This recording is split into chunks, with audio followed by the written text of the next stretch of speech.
Eh bien, bonsoir. Bonsoir à toutes et à tous et merci de nous retrouver donc ici à la Fondation Victor Lyon dans le cadre des grands entretiens de ciel et espace donc, qui sont enregistrés à la Cité internationale universitaire avec le Club des chercheurs. Et merci à notre invitée Ursula Bassler. Merci beaucoup. Qu'y a-t-il de commun entre l'infiniment grand des étoiles, des nébuleuses et des galaxies et l'infiniment petit des atomes, des particules, des protons et neutrons au boson de Higgs et j'en passe beaucoup? Eh bien, la réponse est qu'il s'agit du même univers et que sans l'infiniment petit, on ne pourrait décrire l'infiniment grand.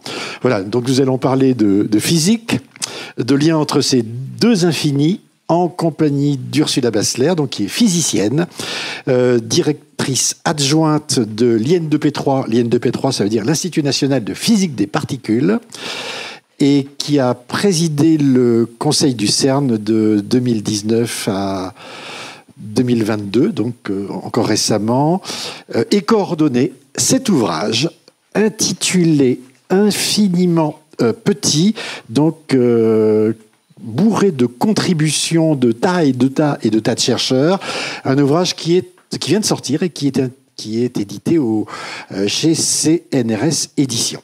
Alors, nous disposons, ma chère Ursula, d'une heure pour parler d'infiniment grand et d'infiniment petit, c'est-à-dire d'un temps ridicule, mais on va prendre le temps quand même. D'abord parce que, je dirais, c'est aussi une histoire d'hommes, de femmes. Et ma première question était très simple, c'est comment est-ce que vous êtes devenue physicienne ? Comment ça s'est passé ? Comment une petite fille, ou peut-être pas d'ailleurs, ou peut-être plus tard, devient physicienne ? C'est une question assez compliquée en fait quand on y pense, parce qu'à chaque fois qu'on y répond, on trouve d'autres aspects pourquoi on a fait le chemin qu'on a fait. Donc pour moi, il y avait certainement plusieurs choses. D'une part, j'avais un grand frère qui, je pense, aurait bien aimé être physicien, et donc comme il était moins bon à l'école que moi, je le suis devenu par procuration. Mais il m'a alimenté avec des bouquins de vulgarisation quand j'étais petite, et j'aimais bien aussi à la télé certaines émissions de vulgarisation qui étaient vraiment, quand j'y pense, extrêmement bien faites. D'autre part, je crois que j'avais un penchant aussi pour faire quelque chose pour la première fois. Et donc la physique, c'était un domaine quand même plutôt masculin, et donc je m'imaginais bien que je pouvais être première femme à faire quelque chose.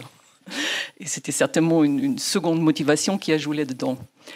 Après, j'ai eu pas mal d'autres intérêts aussi, bien sûr. Et je suis arrivée à Paris après le bac comme jeune fille au pair. J'avais un faible quand même pour l'écriture aussi, la littérature, le journalisme. Et je me suis tâtonnée un peu, mais je me suis dit, bon, comme je suis amoureuse, je veux rester en France. Des études littéraires en français, ça ne va pas le faire. Par contre, avec les formules, je vais certainement m'en sortir. Et donc, c'est comme ça que je suis inscrit finalement en physique. Tout en me disant aussi que voilà, l'univers, un jour, ça va finir. Il y a le soleil qui explose. Après, tout le reste qui va arriver. Autant l'étudier et le connaître. Ouais, physicienne, mais pas astrophysicienne. C'est-à-dire que vous avez choisi l'infiniment petit. Moi, c'est l'infiniment petit qui m'a toujours fascinée, plus que regarder juste les étoiles. Moi, je voulais savoir de quoi c'est fait. De quoi c'est fait ? Ouais. Bah oui. C'est d'ailleurs le premier paradoxe qui est pointé dans cet ouvrage, parce que c'est quand même extrêmement drôle et compliqué de comparer l'infiniment grand et l'infiniment petit. Et vous pointez, je crois, dès le départ de l'ouvrage en disant il y a un paradoxe, c'est que l'univers, donc l'infiniment grand, est dominé a priori par le vide, alors que l'infiniment petit, c'est plein de choses. C'est un zoo bourré de choses totalement extraordinaire, exotique, et en même temps, c'est le même monde. Et le vide n'est pas vide. Le vide, au niveau quantique, qui se régénère continuellement en particules virtuelles, en paires de particules et antiparticules qui se créent, qui s'annihilent en continu. Le vide qui est aussi peuplé par le champ de Higgs, hein, mettons les pieds dans le plat tout de suite. Tout de suite. Donc le champ de Higgs qui vraiment traverse l'intégralité de l'univers et tout comme les champs de tous les autres particules élémentaires, le champ de l'électron, le champ des muons et ainsi de suite. Mais contrairement à ces champs-là, qui ont un niveau d'énergie zéro, le champ du Higgs a un niveau d'énergie qui est différent de zéro. Donc le vide n'est pas une énergie zéro. Néanmoins, on pense qu'au moment du Big Bang, si jamais il y a eu lieu, le champ d'Higgs était à zéro, il y a eu une transition de phase vers un état donc différent de zéro. Et cette transition de phase procure la masse aux particules élémentaires.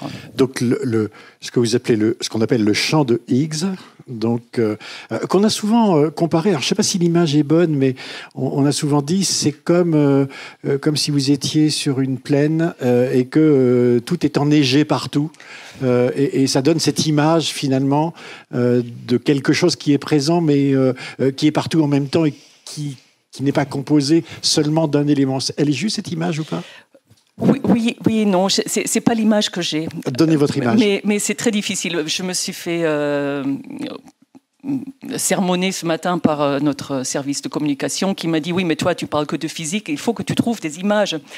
Alors c'est très difficile pour moi parce que je sais pas, oui, je résume, je pense plus en petites boules et oui, non, mais et en champ quoi. Donc ouais. Pour moi, je m'imagine vraiment l'univers traversé par des champs, peut-être un peu comme l'éther en quelque sorte, pour raccrocher à un mot connu. Et ces champs, ils ont des sortes de sursauts, et c'est ça les particules en fait.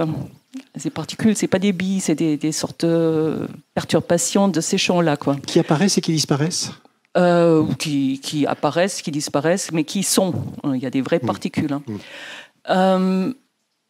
Maintenant, pour le travail de tous les jours, ce n'est pas très utile. Donc oui, je m'imagine bien les particules comme des billes et qui interagissent entre elles, quoi, après tout.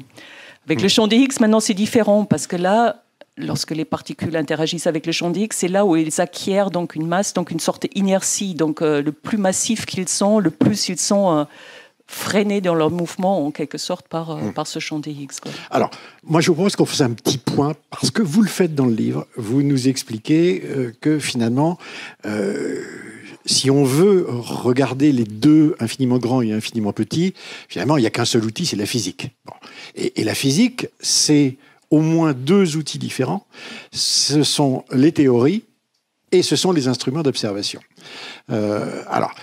En ce qui concerne les théories, si je puis dire, des deux côtés, que ce soit l'infiniment grand ou l'infiniment petit, les choses sont plutôt solidement assises aujourd'hui, vous diriez ça alors, démarrons, si vous voulez bien, par l'infiniment grand, c'est-à-dire la théorie actuellement qui est acceptée par une majorité de cosmologistes, d'astrophysiciens, etc., c'est la théorie du Big Bang. Elle est relativement bien acceptée, même si elle ne répond pas à toutes les questions. C'est un cadre, c'est un modèle que vous acceptez. C'est certainement le modèle avec lequel on travaille parce que c'est celui qui décrit au mieux les observations qu'on fait. Maintenant, bien sûr, il a un certain nombre de problèmes, à commencer par le Big Bang lui-même. D'où ça vient? Pas nécessairement. Même pas. Le Big Bang, c'est une singularité. Donc, dans une équation, à un moment, on trouve une division par zéro. Or, on sait que généralement, en physique, quand on divise par zéro, il y a un phénomène qui arrive qui empêche que cette division par zéro se passe. Quelque chose, c'est un peu comme la mécanique quantique qui arrive pour les particules microscopiques. Et dans la même manière, on pense quand même que le Big Bang n'a certainement pas existé comme une singularité. Je pense que ça c'est quelque chose qui nous trouble en ce moment, quoi. Et ce qu'on sait, c'est qu'on arrive à peu près à décrire les choses ou à imaginer l'évolution de l'univers jusqu'à ce qu'on appelle le mur de Planck. Alors le mur de Planck, c'est un moment qui se calcule à partir des constantes fondamentales de la mécanique quantique, et il correspond à un moment de 10-43 secondes après un zéro. Donc on ne peut pas aller plus loin avec la mécanique quantique aujourd'hui que ces 10-43 secondes. Donc c'est infiniment petit, 10-43 secondes. Je ne veux même pas dire combien de milliardièmes c'est d'une seconde. Mais avant ce moment-là, on doit avoir une autre théorie parce que la relativité générale doit être quantifiée. Et donc il faut un mariage entre la relativité générale et la mécanique quantique, dont pour l'instant, aucun théoricien n'a pu établir vraiment le modèle et la description nécessaires pour aller donc au-delà de ce mur de Planck de manière conceptuelle. Et donc ça manque. Sur le plan théorique, ça manque. Ça manque déjà pour commencer. Ouais. Alors ça, c'est sur le plan théorique. Sur le plan observationnel, il y a beaucoup de problèmes. Pour le coup. Absolument. Dans le modèle de la cosmologie, bien sûr, les problèmes les plus connus, c'est la fameuse matière noire et l'énergie noire. C'est-à-dire, lorsqu'on regarde, par exemple, les courbes de rotation des galaxies, c'est ce qui a été fait dans les années 30 par Fritz Zwicky. Zwicky, oui. D'ailleurs, si je puis me permettre, il y a une comète qui arrive, qui devrait être visible dans le ciel dans quelques jours, et qui fait référence à Zwicky, puisque c'est un instrument automatique qu'il a découvert du côté du Mont Palomar, et je crois que ça s'appelle Zwicky. Donc c'est drôle d'avoir ce physicien, oui, il était physicien, astrophysicien, qui était un personnage absolument épouvantable, qui terrorisait ses étudiants, à avoir le nom, une comète qui a... Donc on va se méfier de cette comète. Enfin, il était assez particulier, mais était très humain aussi, quoi. Il traitait ses collaborateurs de cons sphériques parce qu'ils étaient cons de tous les côtés, quoi. Quel que soit le côté sur lequel on le regarde, c'est ça. Voilà. Et néanmoins, il s'est beaucoup battu aussi pour faire évoluer des jeunes physiciens et pendant la guerre, etc., quoi. Et c'est lui qui, le premier, met en évidence l'existence de quelque chose qui pèse. De quelque chose. Il regarde les mouvements des amas de galaxies, ce qu'on appelait des nébuleuses à l'époque, et il observe qu'effectivement les vitesses des étoiles lointaines du centre de ces amas ne correspondent pas aux courbes qu'on attendait avec la distribution de la matière telle qu'on l'observait à partir de la lumière. Et donc cette différence, il pouvait l'expliquer s'il rajoutait de la matière dans cette nébuleuse à des endroits où il n'y avait pas de lumière. Et il appelait ça, dit donc, les matériaux. Donc la matière noire, la matière qui ne donnait pas un signal lumineux. Son estimation était un peu fausse à l'époque, il faut quand même le dire, d'un facteur, je sais plus, assez conséquent. Mais dans les années 70, il y a Vera Rubinstein qui a refait des observations plus précises avec des instruments, bien sûr, beaucoup plus performants que ce qui existait dans les années 30. Et elle a pu démontrer à nouveau ces courbes de rotation des galaxies qui ne correspondait pas aux distributions de la matière, et elle a commencé à faire les premières estimations de la matière noire. Aujourd'hui, on a eu le satellite Planck qui a regardé donc le CMB, le rayonnement fossile. C'est le rayonnement qui provient des photons qui étaient émis 380 000 ans après le Big Bang. C'est un moment assez particulier où, en fait, dans l'univers, les protons et les neutrons sont déjà devenus des noyaux, mais ils agglomèrent les électrons autour d'eux et donc ils deviennent des atomes. Un atome est neutre et donc les photons, ils pouvaient échapper entre les atomes, mais ils n'étaient pas capturés par les charges électriques. Et donc, il y a une lumière qui nous provient encore aujourd'hui de ce moment-là de l'univers. Et quand on analyse cette lumière, on trouve qu'il y a à peu près 27% de matière noire actuellement dans l'univers, à savoir que la matière non noire, c'est à peu près 5%, et il y a 68% qui sont une énergie qu'on ne connaît pas non plus, ou du coup on l'appelle noire, parce qu'on ne sait pas ce que c'est, et qui est responsable de l'expansion accélérée de l'univers. Mais pour rester sur la matière noire, ça reste toujours un fantôme. C'est-à-dire qu'aujourd'hui, on a cherché ce que ça pouvait être. Il y a eu beaucoup d'expériences pour rechercher des astres sombres. Les physiciens ont cherché une particule qui pourrait être extrêmement lourde, mais qui n'ont toujours pas trouvé. On ne sait toujours pas ce que c'est. On n'a aucune piste. On ne sait toujours pas ce que c'est et on cherche vraiment d'arrache-pied, avec différentes méthodes. Effectivement, il y a toujours encore des observations astrophysiques, aussi des spectres d'électrons et de positrons qu'on prend sur la Station spatiale internationale, mais qui sont très difficiles à interpréter parce qu'il y a tellement de sources astrophysiques que modéliser ça avec une grande certitude, c'est très très compliqué. C'est quand même gênant d'avoir autant de matière qui est disparue. Parce que de temps en temps, on lit des papiers scientifiques qui disent finalement, ça n'existe peut-être pas. C'est-à-dire peut-être que ce qu'on connaît comme étant les lois générales de la physique, avec une gravité de temps, etc., ça ne marche pas à grande distance. Oui, je connais, il y a les théories mondes, ou il y a d'autres théories qui existent, mais à chaque fois, il se heurte quand même aussi à un fait observationnel. Donc, à mon avis, ce n'est pas ces théories, il faut continuer à chercher du côté des particules. Et ce qu'on fait d'ailleurs aussi bien dans les grandes collisionneurs de particules, où on cherche toujours des particules on va en parler, oui. inconnues. Ouais. D'autre part, on cherche aussi dans des expériences souterraines. Donc, il y en a une à Modane, dans le tunnel de Fréjus, entre la France et l'Italie, à 1400 mètres sous la roche, pour être bien protégé contre tout rayon cosmique. Et ces expériences cherchent en fait des particules de matière noire qui devraient exister dans notre galaxie et qui devraient nous entourer comme une sorte de vent de matière noire. Voilà, et ils cherchent.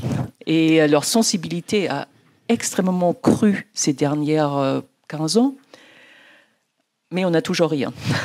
Je sais bien, sur cette formule, l'absence de preuve n'est pas une preuve d'absence, mais est-ce que ça pourrait être autre chose ? C'est-à-dire quelque chose...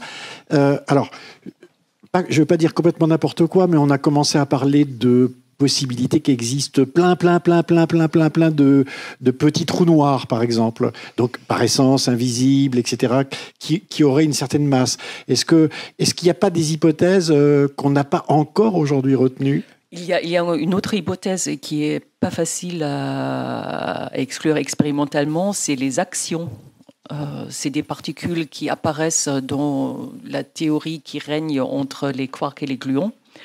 Et cette théorie, il lui manque une violation d'une certaine symétrie. Donc c'est assez théorique et je ne m'avancerai pas à vous expliquer ça en détail. Si vous ne vous y avancez pas. Néanmoins, il y a des théoriciens dans les années 70 qui ont dit cette tâche, on peut le laver avec l'action, qui est une lessive américaine. Et donc ces actions, en principe, ils peuvent traverser un mur. Lorsqu'il y a un champ magnétique, ils peuvent traverser un mur et donc on devrait voir apparaître de la lumière derrière un mur. Si on met un champ magnétique. D'accord. Et voilà, ça aussi, c'est tout un nouveau champ de recherche pour des nouvelles particules qui pourraient être de la matière noire. Parce qu'il y a quelques années au CEA, là où vous travailliez avant l'IN2P3, on cherchait par exemple ce qu'on appelait les machos, c'est-à-dire des objets massifs, invisibles. On ne les a pas trouvés, mais ce qui est intéressant, et c'est là-dessus que je voulais vous faire réagir dans la physique, c'est qu'un résultat négatif, c'est aussi un résultat. Absolument, on ne les a pas trouvés. Néanmoins, peut-être pour rejoindre un peu les trous noirs, c'est quand même assez étonnant avec les ondes gravitationnelles qu'on observe tellement de trous noirs actuellement, des collations de trous noirs. Peut-être il y en a plus que ce qu'on pense. Donc, oui, on tape dans le noir.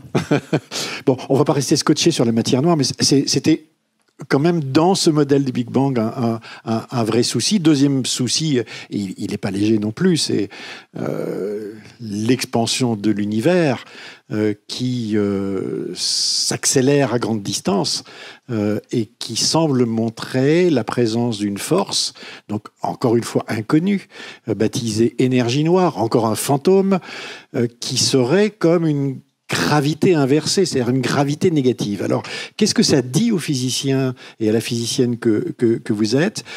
C'est un gros poil à gratter ? C'est un énorme poil à gratter, dans le sens aussi que si on regarde la relativité générale, on trouve une constante cosmologique avec laquelle on peut expliquer cette énergie noire. Non pas l'expliquer, mais la décrire. Mais ça ne donne pas une explication, donc il reste une profonde insatisfaction de savoir ce que c'est. Et là, par contre, pour savoir qu'est-ce que c'est l'énergie noire au niveau, disons, des interactions fondamentales des particules, c'est nettement plus compliqué. Donc, pour l'instant, on se contente vraiment de la décrire au plus précisément possible et de faire des relevés astrophysiques pour voir des objets transients dans l'univers et ainsi traquer de plus en plus qu'est-ce que c'est, quelles sont les caractéristiques de cette expansion. Mais expansion, ce n'est pas le seul problème qu'il y a. Il y a plusieurs problèmes d'expansion de l'univers. Il y en a d'autres. Il y a un qui est que la constante de Hubble, donc qui décrit l'expansion de l'univers n'est pas la même lorsqu'on la mesure avec des objets proches ou avec des objets très lointains. Il y a un autre qui est aussi l'inflation cosmique. C'est-à-dire, on pense que quelques instants après le Big Bang, il y a eu une inflation cosmique, c'est-à-dire une expansion de l'univers. Je crois que c'est un facteur 10 puissance 26. Je ne me rappelle plus le temps que ça a pris. Et c'est dans le livre. On ne sait pas qu'est-ce qui a provoqué cette inflation cosmique. On pense que c'est un champ de type scalaire. Et le seul champ de type scalaire qu'on a observé jusqu'à présent, c'est le champ des Higgs. Mais le champ des Higgs est, je crois, 10 puissance 115 fois trop faible ou trop fort que ce que doit être le champ de l'inflation. Et était qualifié vraiment de la pire prédiction en physique possible pour expliquer cette inflation cosmique. Donc, on cherche aussi à savoir mieux ce que c'est cette inflation cosmique. On a cherché aussi, parce que ça, c'était en lien avec les équations des physiciens. Je dirais, c'est pas en dehors de la matière noire et de l'énergie sombre, c'est-à-dire l'antimatière, un univers qui serait miroir de l'univers dans lequel nous sommes. Et ça, ce problème n'est pas non plus complètement résolu. C'est pas du tout résolu. C'est-à-dire, la grande question derrière, c'est en fait pourquoi on existe. Non pas dans le sens philosophique, pourquoi, etc., mais dans le sens pratique. Pourquoi il y a la matière et pourquoi il n'y a pas eu autant de antimatière et on s'est annihilé vite fait après le Big Bang pour être dans un univers rien. Donc il y a une petite différence entre matière et antimatière, mais quand on mesure toutes les particules élémentaires, on ne trouve pas les propriétés différentes entre matière et antimatière suffisantes pour expliquer pourquoi la matière a survécu. Donc on cherche. On a cherché, est-ce qu'il y a des horizons dans l'univers, des petites bandes lumineuses où un univers d'antimatière rencontre un univers de matière et s'annihile et donne donc de la lumière, mais on n'a rien trouvé. Il y a une autre théorie qui, je trouve, est très, très attirante, que Gabriel Chardin, un physicien que vous connaissez peut-être, décrit et travaille dessus beaucoup, qui est que peut-être l'antimatière, dans un champ de gravitation, ne se comporte pas de la même manière que la matière. C'est-à-dire, vous avez une antiparticule, lorsqu'une particule tombe dans un champ de gravitation, une antiparticule pourrait monter ou flotter ou avoir un comportement différent.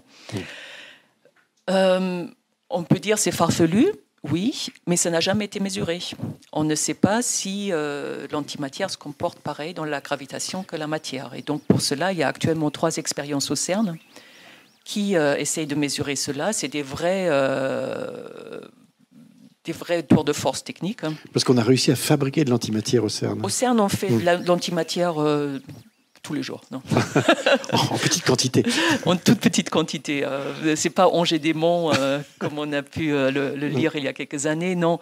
Mais on fait pas juste de l'antimatière, on fait des anti-atomes. C'est-à-dire on fabrique de l'anti-hydrogène, un antiproton entouré par un positron.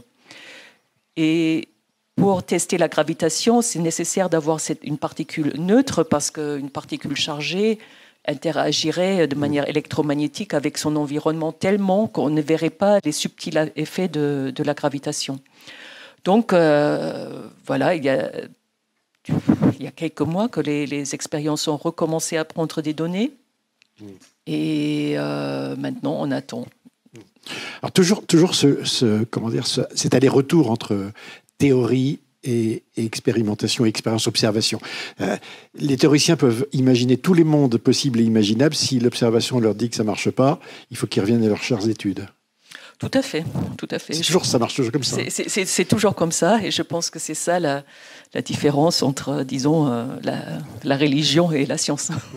Oui, et c'est là où aussi on voit la puissance, par exemple, d'un Albert Einstein, dont on a encore poussé, si je puis dire, dans les retranchements les plus ultimes de la mesure avec le principe d'équivalence. Les tests, et on voit que la théorie de la relativité, ça marche bien. C'est d'une part les tests au niveau des mesures de précision, mais je pense que le plus chouette exemple quand même de réalisation de prédiction d'Einstein, c'est les ondes gravitationnelles. Oui. Et leur découverte a vraiment réouvert une nouvelle fenêtre vers l'univers. On ne peut pas le dire différemment, quoi. Vous nous rappelez juste... votre vision des ondes gravitationnelles, c'est quoi? C'est le jelly, la gelée anglaise qui bouge? Enfin, comment vous l'imaginez? Non, moi non. Je m'imagine plutôt comme la surface d'un lac, quoi. Et hop, il y a une onde qui se propage. Et, ouais, je sais pas. Normal, quoi. Normal. Je n'ai pas de grandes idées farfelues là-dessus, non. Les ondes gravitationnelles, elles sont générées lorsque vous avez des énormes masses qui sont accélérées. Un peu comme une onde électromagnétique est générée lorsque vous avez des charges électriques qui sont accélérées. Donc, typiquement, elles sont générées lorsqu'il y a des grandes masses, des trous noirs, par exemple, qui fusionnent. Et donc ça génère des ondes gravitationnelles suffisamment fortes pour qu'on l'observe aujourd'hui.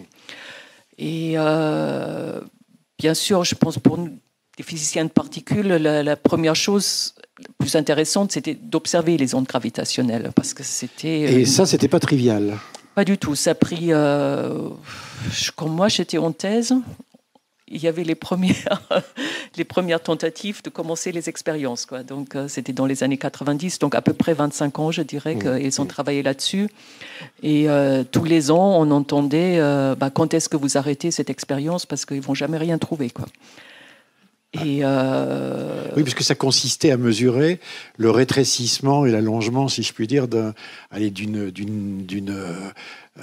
distance de quelques kilomètres, mais au niveau de la taille d'un proton. Au niveau de la taille d'un proton, ce qui est absolument hallucinant. Absolument fou, ouais. C'est merveille technologique. C'est une merveille technologique et vraiment une merveille aussi de persévérance, de maîtrise de toutes les sortes de bruits de fond qu'il peut y avoir, aussi de collaboration entre différentes branches de la physique, parce que vous avez les lasers qui sont utilisés justement pour créer ces interférences, pour pouvoir mesurer les déviations.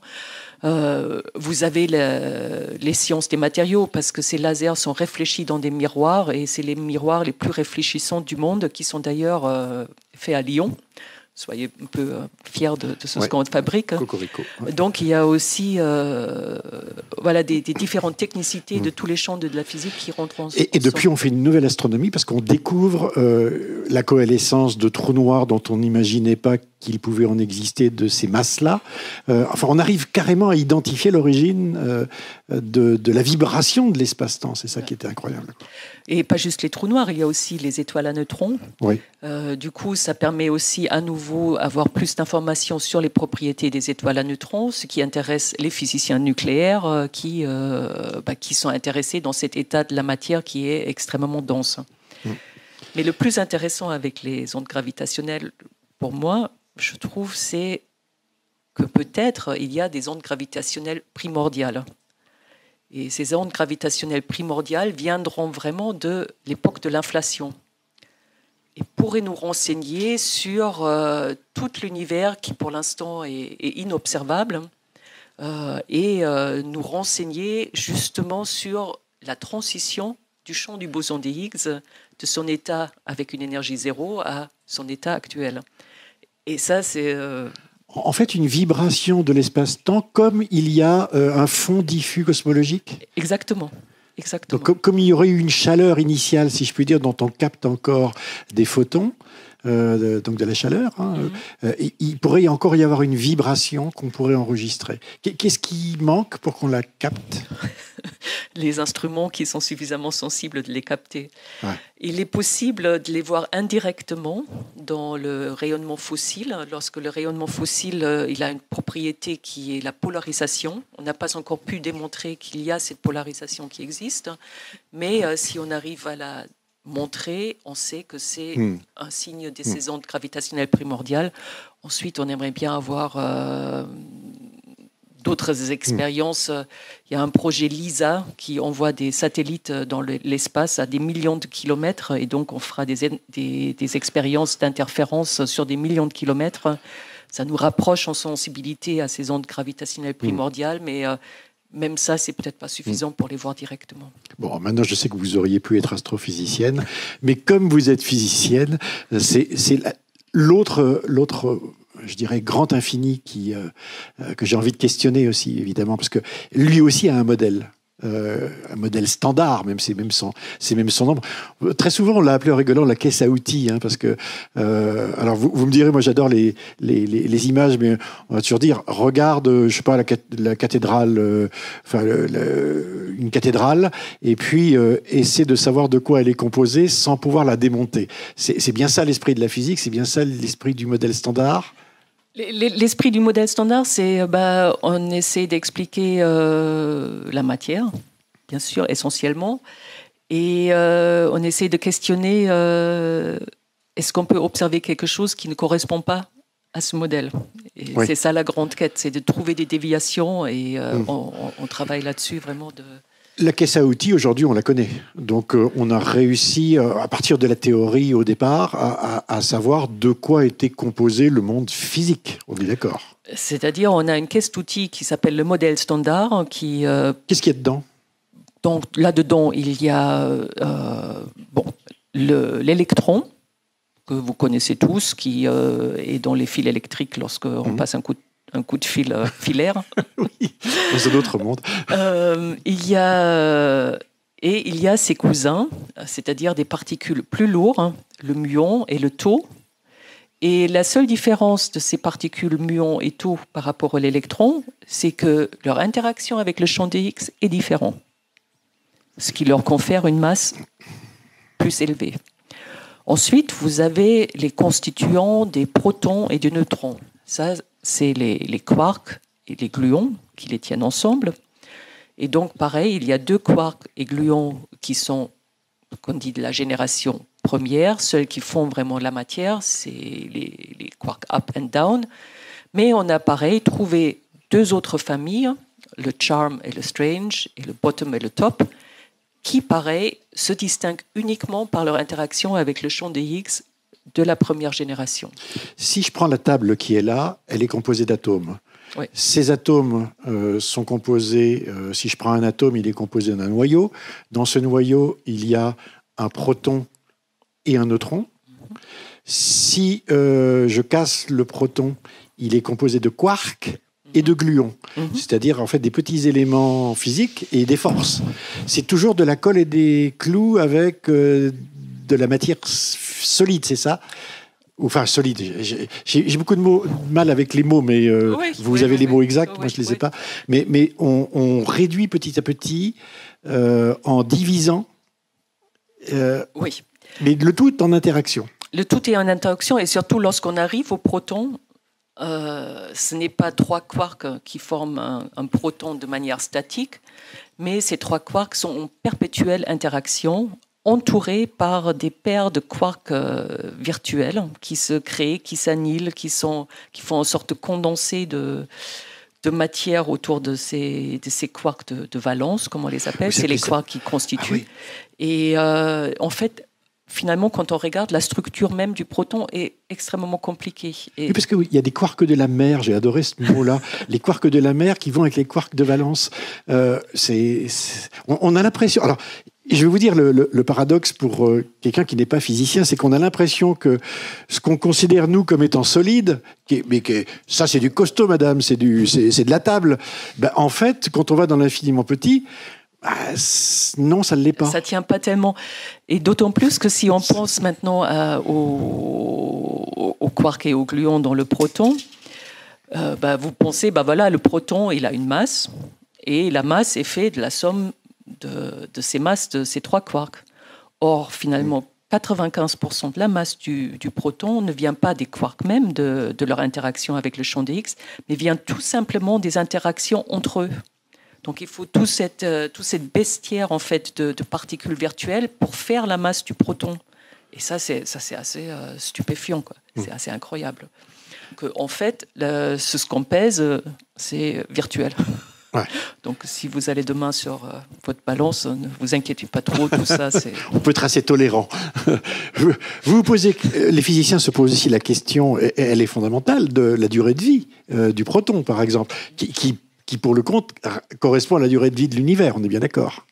Même plus. Plus. On est à 10 puissance 30 années maintenant, quoi. Oui, donc c'est plus long que l'univers. Qui conditionne, la durée de vie de l'univers. Elle conditionne... cette durée de vie du proton, elle intervient dans beaucoup de modèles qu'on a, quoi. Et si on imagine qu'il y a des particules d'une théorie au-delà du modèle standard, souvent on veut que le proton ne soit pas stable. Alors on mesure de toutes les manières de savoir si le proton est stable ou pas. Pour l'instant, on n'a pas trouvé d'instabilité, mais on aimerait bien qu'il y en ait une. Alors, ce qui est absolument passionnant à lire dans Étonnants Infinis, c'est que vous racontez l'extraordinaire diversité de la matière. On est quand on va à l'école, on a un tableau solide, les éléments de Mendeleïev, on démarre par le plus léger, l'hélium, on va jusqu'au plus lourd, en tout cas à une certaine époque, qui était le fer, fabriqué dans les étoiles, etc. Et vous nous expliquez un monde dans lequel on ne sait pas où ça s'arrête, finalement, le nombre d'éléments. On continue à en découvrir. Il y en a qui sont stables, d'autres qui sont instables. Vous parlez d'une vallée de stabilité, de l'étrange. Enfin, les mots, on a l'impression que les mots se tordent au fur et à mesure que se découvrent des éléments. Alors d'abord, comment sait-on cela ? Est-ce que l'exploration est terminée ou elle continue ? Et quel sens ça a par rapport à cet infiniment petit ? Ça, c'est quelque chose qui est assez... où j'ai découvert, en fait, en travaillant sur ce livre, parce que pour moi, la physique nucléaire, c'était toujours un peu opaque. C'était des équations compliquées, c'était pas fondamental, donc pourquoi s'en préoccuper ? Et finalement, en travaillant avec les chercheurs qui ont écrit les chapitres sur la physique nucléaire, j'ai vraiment découvert les questionnements qu'ils se posent, qui viennent en fait du fait qu'on assemble des particules, des protons, des neutrons, et qu'on a des effets collectifs qui sont extrêmement difficiles à comprendre et à modéliser. Donc nous, on a tous une image d'un noyau qui est une boule avec des protons et des neutrons. Or, les formes qu'ont ces noyaux sont extrêmement stupéfiants. Il y a des creux, il y a ceux qui ont des halos qui flottent autour. Il y en a qui sont formés comme des ballons de rugby, d'autres comme des cacahuètes, etc. C'est extrêmement divers et on ne comprend pas toujours très bien pourquoi un tel noyau a telle et telle forme ou pas. Et ça, c'est effectivement des accélérateurs tels que le Gany-Lacan, mais aussi d'autres dans le monde qui étudient ces états de la matière à partir des rayons de noyaux, à partir des faisceaux de noyaux et des cibles, et ensuite en analysant les produits de leurs interactions. Comment sont-ils fabriqués ? Comment se fabriquent-ils ces noyaux ? Maintenant, pas forcément ceux qu'on utilise dans les accélérateurs, les noyaux en général. Il y a une partie qui est fabriquée dans des processus astrophysiques. C'est toute la génération des éléments dans l'astrophysique nucléaire, dans la nucléosynthèse. Et on peut décrire à partir des phénomènes tels que des supernovas et d'autres cataclysmes astrophysiques comment ces éléments se sont créés. Maintenant, il y en a d'autres éléments, on arrive à les fabriquer qu'en laboratoire.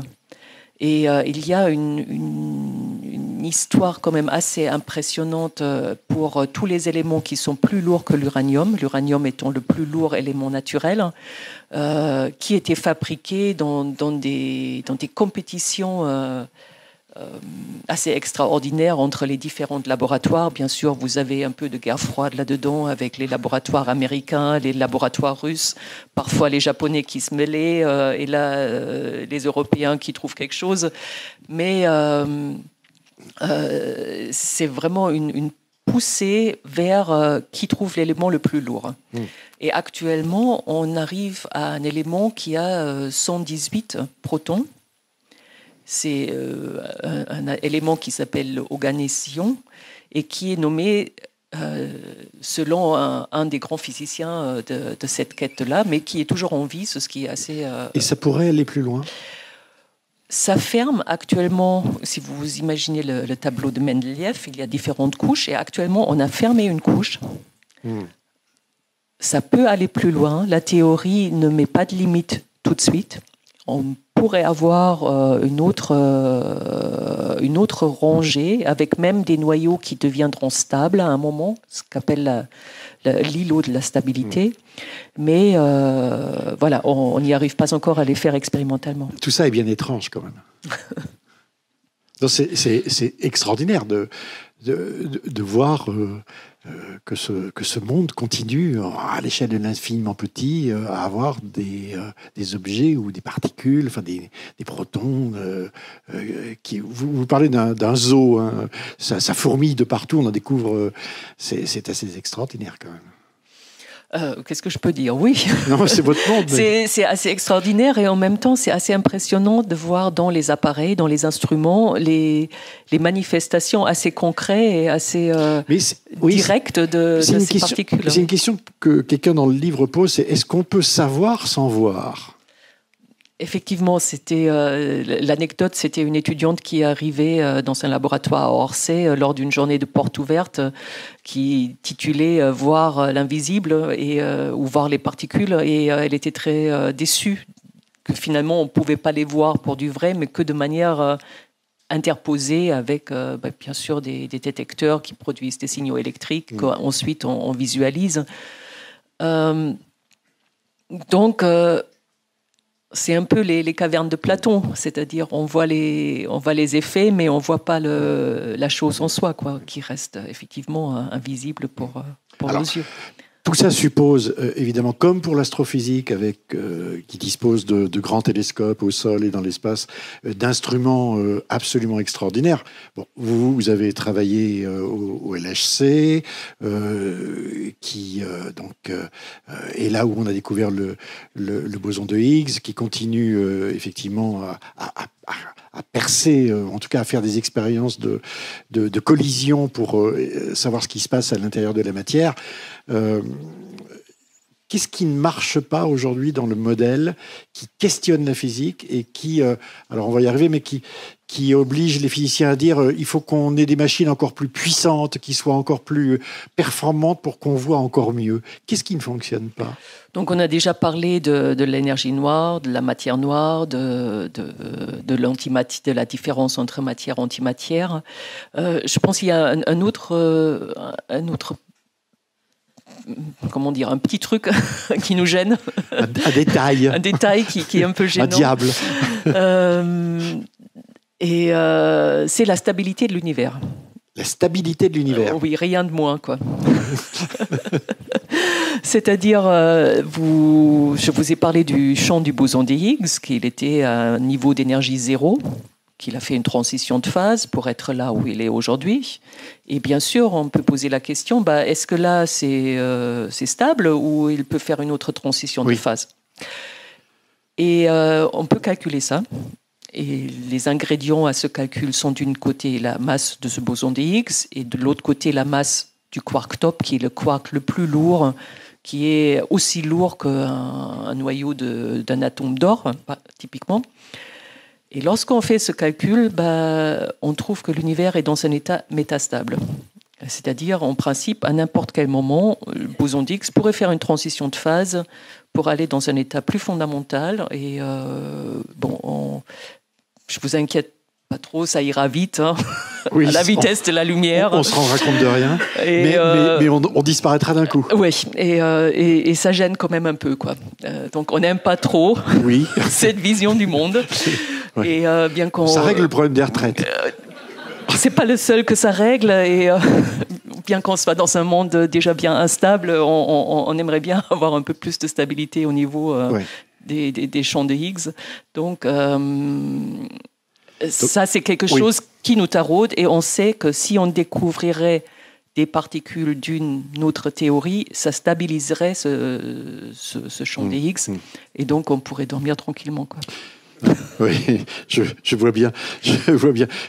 C'est intéressant de rappeler que lorsque le LHC a été construit, si mes souvenirs sont bons, certaines personnes se sont inquiétées de la fabrication de l'antimatière en se disant que peut-être... De mini-trous noirs. En disant que si vous réussissiez à fabriquer des mini-trous noirs au LHC, peut-être que ça pourrait engloutir le LHC. Le mini-trou noir et ainsi tout l'univers. Oui. Genève, et puis la Suisse, et ça ne serait pas arrêté à la Suisse. Et ça a été au tribunal, si mes souvenirs sont bons. Absolument. C'était devant le tribunal de Hawaï, d'ailleurs. Et il en était conclu. Et il y a des gens, des physiciens au CERN qui ont fait des études très, très sérieuses pour répondre à cette question. Et on a pu démontrer que si il y aura des tels mini-trous noirs qui se produiraient, qui engloutineraient tout, il aurait déjà dû être produit avec du rayonnement cosmique, et donc comme on est toujours là, non, ça va pas se produire, quoi. Ouais. Ça fait bien, d'ailleurs, ça me fait penser que je dirais la médiation, ou en tout cas les médiateurs ou les informateurs entre l'infiniment grand et l'infiniment petit, comme les rayons cosmiques, comme les neutrinos. Alors ça, c'est extraordinaire.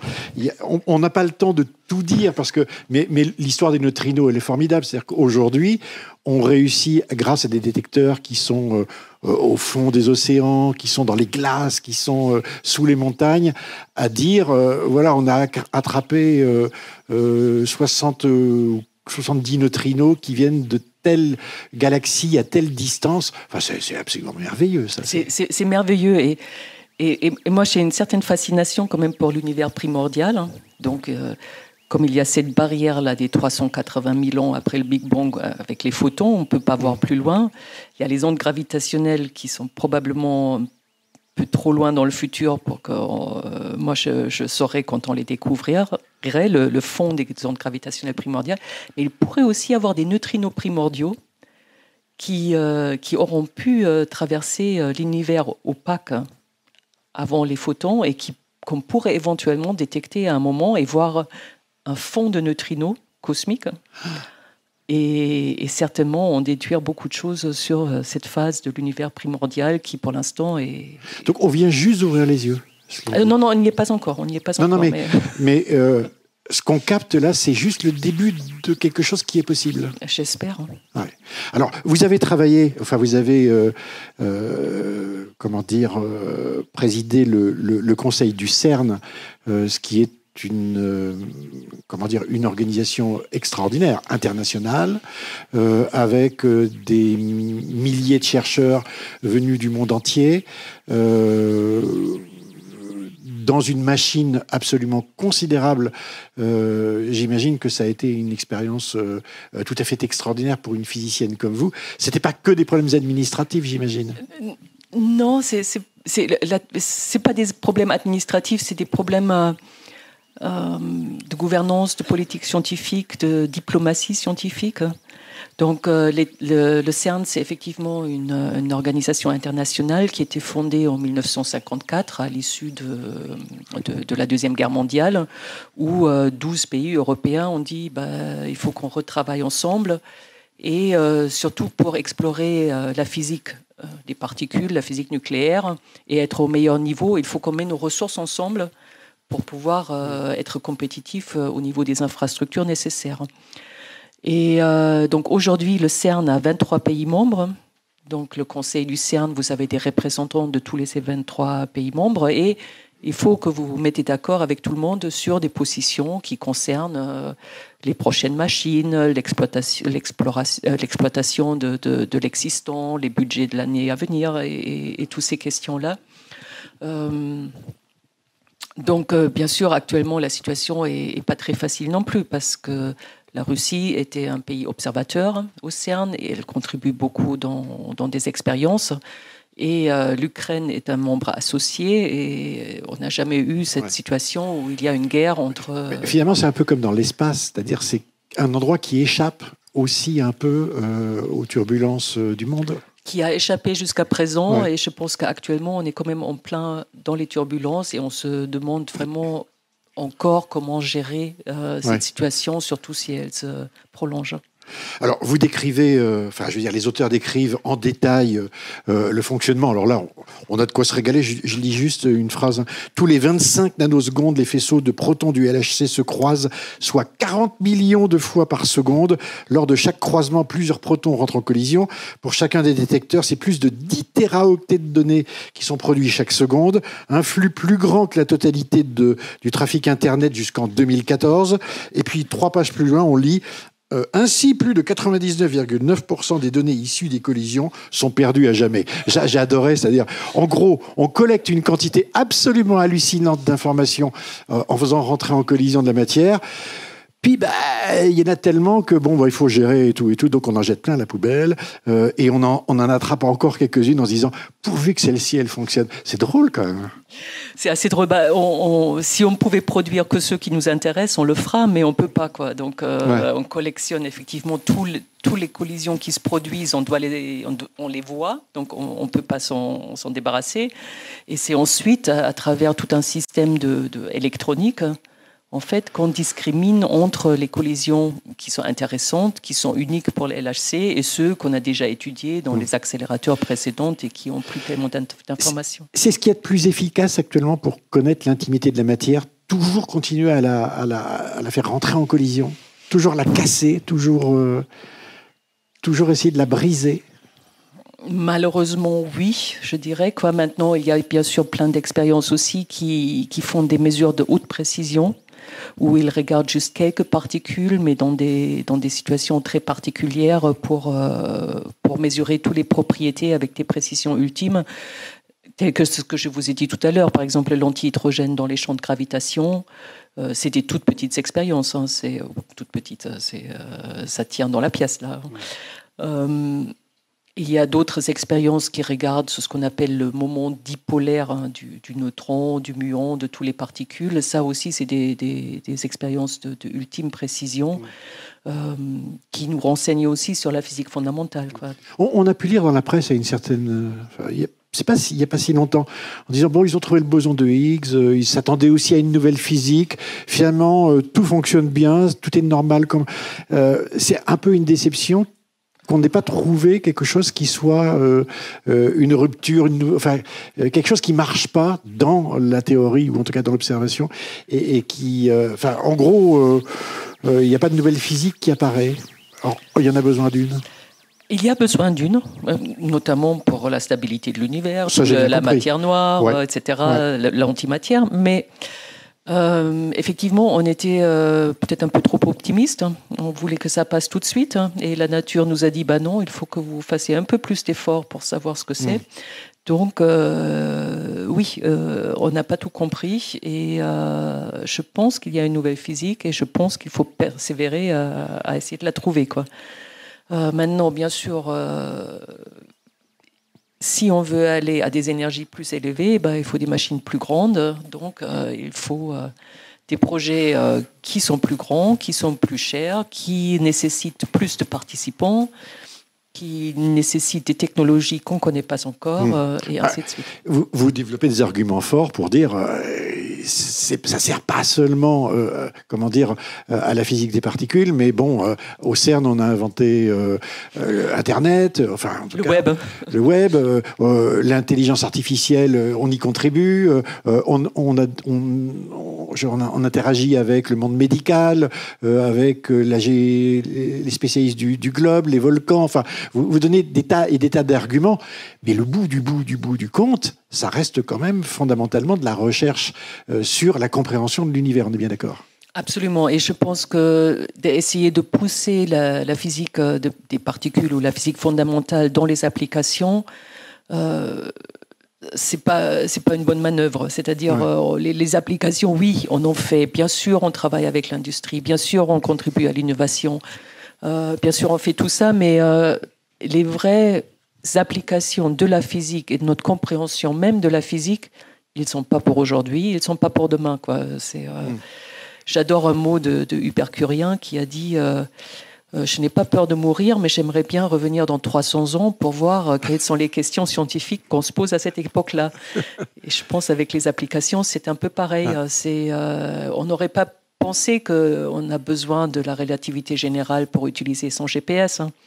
Donc ça fait 100 ans entre la formulation de la théorie et l'application. Et je pense que pour le boson de Higgs, dans le meilleur des cas, c'est pareil.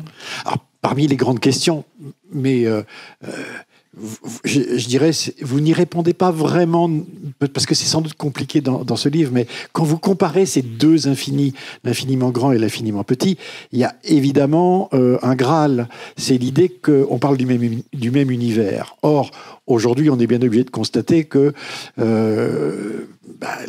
la physique quantique ne parle pas avec l'infiniment grand. C'est même un Nobel récent.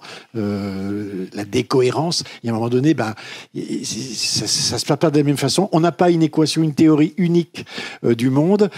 Est-ce que vous pensez que ces deux mondes, ces deux infinis peuvent, à un moment donné, se réconcilier sous une seule et même théorie, qu'on puisse avoir une vision globale, une grande théorie de l'univers qui englobe l'infiniment petit et l'infiniment grand? Je pense, j'y crois, oui. Maintenant, pourquoi j'y crois? La difficulté là-dedans, c'est bien sûr, comme vous avez dit avant, on peut formuler plein de théories, mais si on ne peut pas les vérifier expérimentalement ou par les observations, on ne sait pas si c'est vrai ou si c'est pas vrai.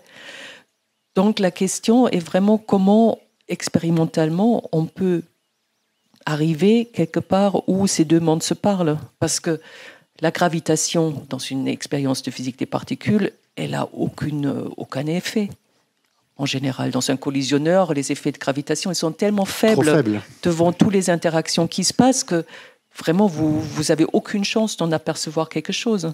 Pareil, à l'échelle de l'univers, une interaction d'un photon avec un proton, ça ne change rien. Donc, il faut qu'on trouve des systèmes, peut-être les trous noirs, justement, peut-être les étoiles à neutrons, je n'en sais rien, lequel, mais où, expérimentalement, ces deux mondes vraiment sont en contact. Sont réunis, se parlent. Et c'est peut-être dans la densité, dans des conditions extrêmes? Probablement, oui. D'accord. C'est pour ça les trous noirs, parce que les trous noirs, c'est aussi... ma compréhension des trous noirs est extrêmement faible. Et il n'y a pas un chapitre dans le livre, donc je n'ai rien appris. Mais pour moi, un trou noir, c'est un peu une singularité similaire au Big Bang. C'est un peu un état comme je m'imagine le Big Bang. Et donc, je pense que le plus qu'on persévère à comprendre les trous noirs, le plus on va peut-être aussi arriver à ces formulations d'une théorie de gravitation quantique ou de quantification de la gravité. Les théoriciens ne manquent pas d'imagination, c'est même ce qu'on leur réclame. Est-ce qu'ils peuvent s'enquiller, si je puis dire, ou s'engouffrer pendant longtemps sur des fausses pistes ou en tout cas suivre... Je vais vous dire à quoi je pense. On a parlé pendant très longtemps d'une nouvelle physique, la physique des cordes, avec des univers qui décrivent la matière de façon tout à fait différente. Aujourd'hui, il semblerait qu'on en parle beaucoup moins, que cette piste-là se soit un peu délitée. Ça fait partie du jeu? Tout à fait. Et... pour la physique des cordes, pour la théorie des cordes, le problème essentiel, c'est la falsification. C'est-à-dire, il n'y a pas de prédiction de la théorie des cordes qui est expérimentalement vérifiable ou falsifiable. Et c'est ça la difficulté. Il pourrait y avoir des univers dans l'infiniment petit, mais il faudrait le démontrer. Oui, mais si on ne peut pas les mesurer, si à nouveau, on arrive toujours à ce point-là. De l'autre côté, il y avait des théories telles que la supersymétrie, qui introduit à chaque particule qu'on connaît, une particule supersymétrique avec un certain nombre de propriétés. Et cette théorie, on l'attendait vraiment d'arrache-pied au LHC parce qu'elle aurait pu expliquer la matière noire et plein d'autres phénomènes, stabiliser notre univers et tout le reste. Mais on n'a rien trouvé. Ça ne veut pas dire qu'elle n'existe pas, mais ça veut dire que à partir de la théorie de la supersymétrie, les modèles qu'on a construits n'étaient pas les bons. Puisque à partir d'une théorie, vous pouvez construire beaucoup de différents modèles pour les vérifier expérimentalement. Et on est un peu comme l'ivrogne sous le lampadaire. On regarde là où on peut. Ouais. Donc, actuellement, je pense qu'on est plutôt dans un état où c'est l'expérimentation qui doit trouver des pistes de quelque chose qui cloche. Il y a des petits signes, mais encore rien sur lequel on pourrait vraiment construire des nouvelles théories. Qu'est-ce que vous diriez à une jeune Ursula aujourd'hui de 14, 15 ans, qui trouve ça génial, qui veut faire de la physique, qui questionne le monde? Vous lui dites vas-y, fonce, il y a de quoi faire, accroche-toi, conserve tes rêves. Qu'est-ce que vous lui donnez comme conseil? Vas-y. Vas-y et fais. Ouais. Oui, je pense qu'il y a suffisamment à étudier, à découvrir, à imaginer et surtout, sois créative.